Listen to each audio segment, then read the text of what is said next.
Assalamu alaikum, dear students. Hope most of you have attended the class.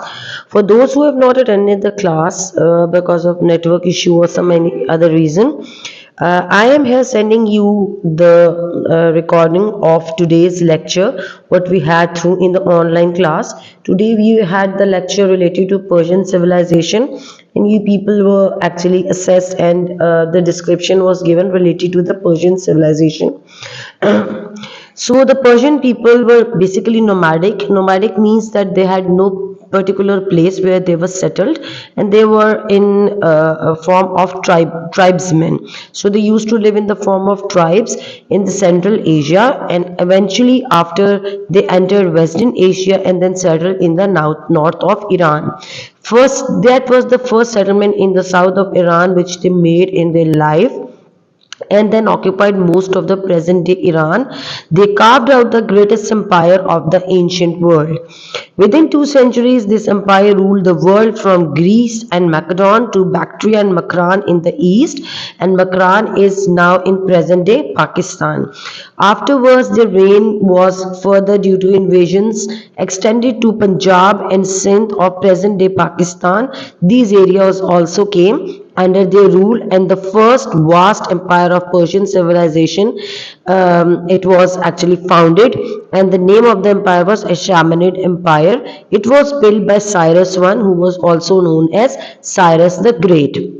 The reign of Cyrus the Great was from 559 to 529 BCE, and he was the architect of his empire. If you go to the places and visit them which were constructed at that time, so these places would have the you can say architectural style of Cyrus the Great, because he was very good at it. He was a benevolent monarch. He was very good to his people, and he did a lot of reforms. That is why his time was the best time period in the Persian civilization's history. He also led the people of the areas that he conquered to live according to their own culture, customs, and religion. The people of in this Persian civilization, they usually followed the Zoroastrian religion. Now, Zoroastrians, they believe in one god. They are not polytheists. Polytheists are the people who believe in many gods. But these Zoroastrian people, they believed in one god, and the name of their god was Ahura Mazda. And they believed that all the Persian kings were the representatives of their god Ahura Mazda on the earth. By the time Cyrus was succeeded by his son Cambyses, his empire extended from Egypt to the shores of river Indus in the east. Then was the time period of Darius I. He was also son-in-law of Cambyses. He was successful in many of the invasions, and he succeeded in many of the battles. The Behistun inscription, as we have studied earlier in our lectures. So Behistun inscription was basically designed at the time of Darius I. It was basically in 3 versions of the same text. It was written in Old Persian, Elamite, and Babylonian language. The use of 3 different languages were in the cuneiform inscribed, and they were boldly written on a rock that was placed on a root in that area. When the people went through that route, they could see that stone and history of Persian civilization and about the invasions of King Darius. That was all present on that. So the people who were passing there and reading the board were becoming familiar with the Persian civilization and the achievements. So the text of Behistun inscription basically tells you the story of King Darius I, his victory over his rebellious governors in 19 battles in which he was victorious. So the governors he made, they were actually involved in many rebellious activities, जिनको आप गद्दाराना movements कहते हैं. They were involved in rebellious activities. So he just made those activities come to through the end, and he was a very successful ruler of his time, and he also formed the Achaemenid Empire, Cyrus the Great, and his time period ended in 5500 BCE. And you can see that for 2 centuries this empire was very powerful, and it had a very long ruling time span, just because of the reforms that were being introduced and kindness to the people and the way they were told to live according to their religion and customs. That is why it was able to flourish for a very long period of time. Also, the royal road was made during the time of Darius I, that was actually made for the convenience in trade and commerce.